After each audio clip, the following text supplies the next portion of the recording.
आज है 9 मार्च 2023, दिन गुरुवार। Welcome back to clean news UP. चलिए देखते हैं उत्तर प्रदेश की 25 फटाफट बड़ी खबरों को। कीट रोग नियंत्रण योजना आरंभ करेगी यूपी सरकार। उत्तर प्रदेश सरकार द्वारा कीट रोग नियंत्रण योजना को आरंभ किया गया। अक्सर ये देखा जाता है कि बदलते हुए मौसम की वजह से किसानों के द्वारा बोई हुई फसलों में कीट रोग लगने और खरपतवार होने की आशंका रहती है, जिस वजह से कीट रोग और खरपतवार से फसल को बचाने हेतु किसानों को कीट प्रबंधक रसायनों के अलावा कीटनाशकों का छिड़काव करना पड़ता है। इस वजह से उनकी आय में भी कमी हो जाती है। फसलों पर कीटनाशक का छिड़काव करने और वाली मशीनों पर अनुदान देने हेतु उत्तर प्रदेश सरकार द्वारा कीट रोग नियंत्रण योजना का आरंभ किया गया है। लखनऊ में खुलेगा उच्च शिक्षा निदेशक का कैंप ऑफिस। उच्च शिक्षा निदेशालय को प्रयागराज से लखनऊ ट्रांसफर नहीं कर पाने पर शासन के अधिकारियों ने अपनी रणनीति बदल दी। अब माध्यमिक शिक्षा निदेशालय की तरह उच्च शिक्षा निदेशालय का कैंप कार्यालय लखनऊ में खोलने की तैयारी है। 13 मार्च को उच्च शिक्षा मंत्री की अध्यक्षता में होने जा रही बैठक में उच्च शिक्षा का कैंप कार्यालय लखनऊ में खोलने पर भी चर्चा होगी। बोर्ड परीक्षाओं की उत्तर पुस्तिकाओं का मूल्यांकन 18 से। हरदोई में माध्यमिक शिक्षा परिषद की बोर्ड परीक्षा के बाद अब मूल्यांकन का कार्य शुरू होगा। 18 मार्च से हरदोई के 3 केंद्रों पर उत्तर पुस्तिकाओं का मूल्यांकन शुरू किया जाएगा, जो 15 दिन तक चलेगा। इन केंद्रों पर लगभग 2100 परीक्षक 4.5 लाख उत्तर पुस्तिकाओं का मूल्यांकन करेंगे। बताया जा रहा है कि पहली बार 10वीं की OMR शीट का भी मूल्यांकन किया जाएगा। यूपी में बने इस स्प्रे का कमाल, एक बार छिड़को और 4 घंटे मच्छर दूर। एक बार स्प्रे और 4 घंटे तक मच्छर दूर रहेंगे। IIT कानपुर के पूर्व छात्र डॉक्टर संदीप पाटिल ने नैनो टेक्नोलॉजी आधारित एक मच्छर स्प्रे बनाया। ये स्प्रे पूरी तरह से बच्चों के लिए सुरक्षित है और किसी तरह से मानव शरीर को नुकसान नहीं पहुंचाता। एक स्प्रे की कीमत 100 रुपए है और ये ऑनलाइन उपलब्ध है। IIT कानपुर के पूर्व छात्र व ई-स्पिन नैनोटेक प्राइवेट लिमिटेड के फाउंडर डॉक्टर संदीप पाटिल अब तक N95 Shwasa mask, oxygen concentrator, Shwasa wipes, Shwasa hand wash बना चुके हैं। 24 विषयों की 535 सीट्स पर होगा दाखिला। सेमेस्टर में होगी PhD की पढ़ाई। प्रोफेसर राजेंद्र सिंह राज्य विश्वविद्यालय और मंडल के संबद्ध एडेड एवं राजकीय कॉलेजेस में पहली बार PhD में प्रवेश होगा। 15 फरवरी से ऑनलाइन आवेदन शुरू है। PhD की पढ़ाई सेमेस्टर सिस्टम में होगी। प्रत्येक सेमेस्टर की फीस 12,500 रुपए तय की गई। न्यूनतम 6 सेमेस्टर में PhD पूरी करनी होगी। इस बार 24 विषयों के सापेक्ष 535 सीट्स पर PhD में प्रवेश होगा। 2 चरणों में प्रवेश परीक्षा होगी। प्रथम चरण में लिखित व द्वितीय चरण में इंटरव्यू होगा। फूल और गुलाल बरसाकर CM योगी ने खेली होली। CM योगी आदित्यनाथ गोरखपुर के घंटाघर में आयोजित भगवान नरसिंह की होलिकात्सव शोभा यात्रा में शामिल हुए। CM योगी ने रथ पर सवार होकर फूल और गुलाल बरसाकर लोगों के साथ होली खेली। होली के दिन यानी कल उन्होंने प्रदेशवासियों को बधाई देते हुए कहा कि पूरा देश बिना किसी डर और संशय के उमंग और उत्साह के साथ होली मना रहा है। ये कहीं न कहीं प्रदेश और देश की डबल इंजन सरकार के बेहतर काम का नतीजा है। अब दिल्ली लौटना होगा आसान, प्रयागराज से चलेगी स्पेशल ट्रेन। अब दिल्ली लौटना आसान होगा। प्रयागराज से दिल्ली की ओर जाने वाली ट्रेन में यात्रियों की लंबी प्रतीक्षा सूची को देखते हुए रेलवे द्वारा आनंद विहार टर्मिनल के लिए स्पेशल ट्रेन चलाने का ऐलान किया है। प्रयागराज से आनंद विहार के लिए इसका संचालन होली के बाद 10 एवं 12 मार्च को होगा। प्रयागराज जंक्शन से गाड़ी संख्या 01907 शुक्रवार और रविवार रात 8:30 पर प्रस्थान करेगी, जो रात 9:48 से 9:50 फतेहपुर, रात 11:05 से 11:10 बजे कानपुर सेंट्रल, 3:30 से 3:32 बजे अलीगढ़ और सुबह 7 बजे आनंद विहार पहुंच जाएगी। 55 रुपए के बदले मिलेंगे 3,000 रुपए, उठाएं फायदा। असंगठित क्षेत्र में काम करने वाले लोगों के लिए प्रधानमंत्री श्रम योगी मानधन योजना अच्छा विकल्प है। इसके तहत पात्र को 60 साल का होने के बाद 3,000 रुपए माह पेंशन दी जाती है। 18 से 40 साल के लोग पंजीकरण करा सकते हैं। इसके लिए 55 रुपए मासिक राशि जमा करनी होगी और इतनी ही राशि केंद्र सरकार जमा करेगी। ज्यादा उम्र में योजना से जुड़ने वालों का मासिक अंशदान अधिक होगा। इनकम टैक्स देने वाले इसका फायदा नहीं उठा सकते। तमिलनाडु के बाद यूपी में सबसे ज्यादा मेडिकल कॉलेज जल्द होगा नंबर 1। दक्षिणी राज्यों को पहले मेडिकल कॉलेज के लिए जाना जाता था और 2 दशक पहले की स्थिति देखें तो 60% से अधिक मेडिकल कॉलेज दक्षिण के सिर्फ 4 राज्यों तमिलनाडु, कर्नाटक, केरल, आंध्र प्रदेश में थे। लेकिन अब हालात बदल रहे हैं। उत्तरी राज्यों में भी तेजी से नए मेडिकल कॉलेज खुल रहे हैं। इस समय सर्वाधिक मेडिकल कॉलेज के मामले में उत्तर प्रदेश दूसरे नंबर पर है और जल्द ही वो पहले नंबर पर आ सकता है।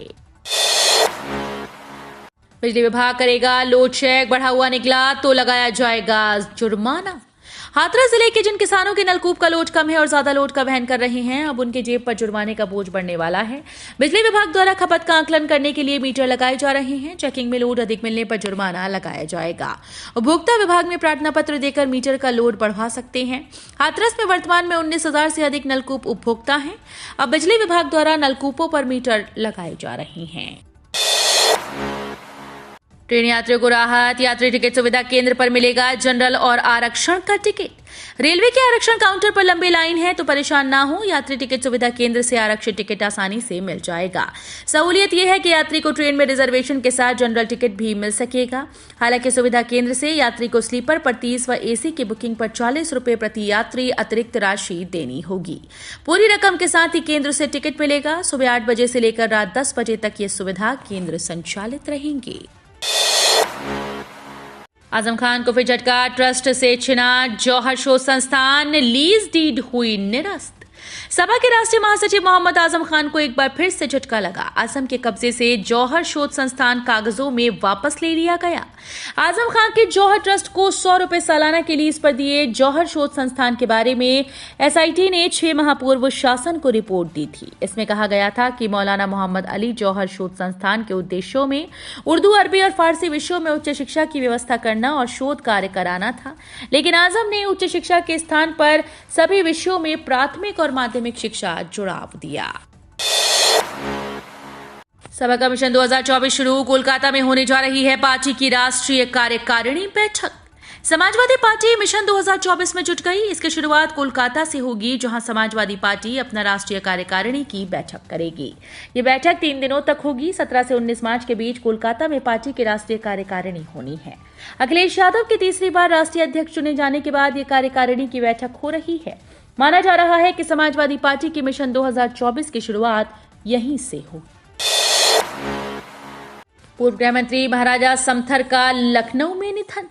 उत्तर प्रदेश के पूर्व गृह मंत्री महाराजा समथर का बुधवार को लखनऊ में निधन हो गया। वे झांसी के गरौठा विधानसभा से 7 बार विधायक और 1 बार एमएलसी रहे। झांसी के समथर स्टेट रियासत के वे महाराजा भी थे। उत्तर प्रदेश कांग्रेस के कद्दावर नेताओं में उनकी गिनती होती थी। 72 साल की उम्र में उन्होंने लखनऊ स्थित आवास पर सुबह करीब 11:30 बजे अंतिम सांस ली। अतीक अहमद से होगी पूछताछ। प्रयागराज में 24 फरवरी को हुए उमेश पाल मर्डर केस में माफिया अतीक अहमद का नाम सामने आ रहा है। कहा जा रहा है कि इस मर्डर केस की साजिश साबरमती जेल में रची गई। उमेश पाल पर पहली गोली चलाने वाले उस्मान ने अतीक और अशरफ से उसकी जेलों में जाकर मिला था। कहा जा रहा है कि डॉन के इशारे पर ही उस्मान व अन्य शूटर्स ने उमेश पाल को मौत के घाट उतारा। बहुत जल्द पुलिस वारंट बी का आवेदन करेगी। विज्ञान में जेंडर इक्वेलिटी के लिए बीएचयू में मंथन।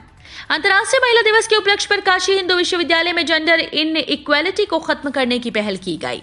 साइंस, टेक्नोलॉजी, इंजीनियरिंग और मैथ्स के क्षेत्र में वीमेन रिसर्चर्स की संख्या बढ़ाने की बात कही गई। इस कार्यक्रम में विज्ञान संस्थान, मेडिकल साइंस, आईआईटी, बीएचयू, महिला महाविद्यालय और कृषि विज्ञान संस्थान की फैकल्टी और पीएचडी छात्रों सहित 98 प्रतिभागियों ने इस कार्यक्रम में हिस्सा लिया। चीनी मिल कर्मचारियों ने नहीं मनाई होली, महंगाई भत्ते की उठाई मांग। बिजनौर के नजीबाबाद में किसान सहकारी चीनी मिल और अश्विनी कर्मचारियों ने सरकार की नीतियों के विरोध में होली नहीं मनाई। चीनी मिल गेट पर प्रदर्शन करते हुए कर्मचारियों ने 7% महंगाई भत्ता तत्काल दिए जाने की मांग की। सहकारी चीनी मिल और आसवानी कर्मचारी संघ ने वर्ष 2021 7% महंगाई भत्ता न दिए जाने के विरोध में होली न मनाकर गेट मीटिंग की। सस्ता हो गया सोना, चांदी के दाम में भी आई भारी गिरावट। होली के मौके पर सोने के भाव में गिरावट देखने को मिली। इसके साथ ही चांदी में ज्यादा गिरावट देखने को मिली। सोने के दाम में 600 रुपए से ज्यादा की गिरावट आई, तो वहीं चांदी के भाव में 2000 रुपए से ज्यादा की गिरावट देखने को मिली। इसके साथ ही सोना और चांदी फिलहाल सस्ता हो गया है। एसबीआई की धांसू स्कीम, 400 दिनों के लिए एफडी करने पर मिलेगा जोरदार ब्याज। देश के सबसे बड़े सरकारी bank state bank of India की नई फिक्स डिपॉजिट स्कीम शानदार है। बैंक इसमें 7% से अधिक की दर से ब्याज देगा। एसबीआई ने फिक्स डिपॉजिट पर ब्याज दरों में इजाफा करने के साथ ही नई रिटेल एफडी स्कीम को लॉन्च किया था। इसका नाम अमृत कलश जमा योजना है। इस एफडी स्कीम के तहत निवेश करने वालों को बैंक 7.10% की दर से इंटरेस्ट देगी। इसके अलावा सीनियर सिटीजन को इसके तहत 7.60% की दर से ब्याज मिलेगा।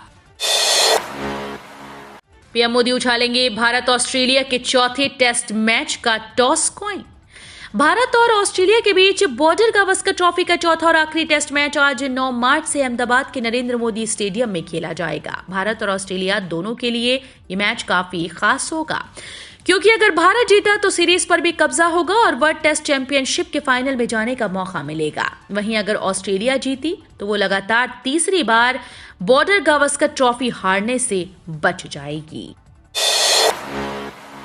नहरों में सूखे की स्थिति को लेकर शिवपाल ने साधा सरकार पर निशाना। समाजवादी पार्टी के राष्ट्रीय महासचिव शिवपाल सिंह यादव ने नहरों में सूखे की स्थिति को लेकर सरकार पर निशाना साधा। नहरों में सूखे के हालात को उजागर करते हुए उन्होंने लोअर गंगा कैनाल की इटावा व भोगिनीपुर शाखाओं की फोटो को टैग किया। शिवपाल ने लिखा कि विधानसभा में जल शक्ति मंत्री के बड़े बड़े दावों के बावजूद लोअर गंगा कैनाल में सूखे की स्थिति है। मार्च के शुरुआती दिनों का ये हाल है, जबकि बढ़ते तापमान में गेहूं की फसल की आखिरी सिंचाई के लिए अन्नदाताओं को पानी की जरूरत है। पुलवामा में सीआरपीएफ जवानों ने खेली होली, पीएम मोदी ने दी शुभकामनाएं। देश भर में होली की धूम थी। इस अवसर पर सीआरपीएफ के जवानों ने दक्षिण कश्मीर के पुलवामा में एक दूसरे को रंग गुलाल लगाकर और गले मिलकर होली का त्योहार धूमधाम से मनाया। इस अवसर पर जवानों ने डांस भी किया। पीएम मोदी ने देश के लोगों को शुभकामनाएं दी। उन्होंने ट्वीट किया कि होली की बहुत बहुत शुभकामनाएं। आप सभी के जीवन में हमेशा आनंद और उमंग का रंग बरसे। लखनऊ में तेज बारिश, आगरा में गिरे ओले। यूपी में होली में बारिश ने खलल डाल दिया। मौसम ने अचानक करवट ली। दोपहर बाद लखनऊ में करीब 30 मिनट तक जोरदार बारिश हुई। आगरा में बारिश के साथ ओले गिरे, वहीं वाराणसी में बूंदाबांदी हुई। कानपुर में बादलों की आवाजाही लगी रही।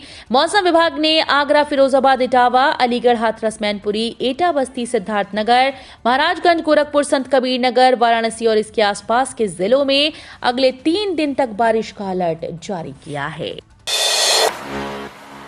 1000 करोड़ रुपए की इलेक्ट्रिक बसेस का मिला ऑर्डर। इलेक्ट्रिक बस बनाने वाली कंपनी ओलेक्ट्रा ग्रीनटेक को एक बड़ा ऑर्डर मिला है। ये ऑर्डर करीब 1000 करोड़ रुपए का है। ओलेक्ट्रा ग्रीनटेक को यह order Telangana state road transport corporation से मिला। ऑर्डर में ओलेक्ट्रा ग्रीनटेक को 550 प्योर इलेक्ट्रिक बसेस की सप्लाई करनी है। भारत के अफगानिस्तान को गेहूं भेजने के फैसले का तालिबान ने किया स्वागत। भारत ने ईरान में चाबहार बंदरगाह के जरिए अफगानिस्तान को मानवीय सहायता देने का ऐलान किया। इस बंदरगाह का इस्तेमाल अतीत में अफगानिस्तान को सहायता भेजने के लिए किया जाता रहा, लेकिन तालिबान के कब्जे के बाद ये पहली बार होगा जब भारत इस रास्ते से मदद भेजेगा। भारत के इस फैसले का तालिबान ने स्वागत किया। तालिबान की ओर से कहा गया कि इस तरह के कदम दोनों देशों के बीच विश्वास को बढ़ाएंगी। तो ये थी आज की 25 फटाफट बड़ी खबरें। अगर आपको न्यूज पसंद आई हो तो वीडियो को लाइक और शेयर जरूर करें। धन्यवाद।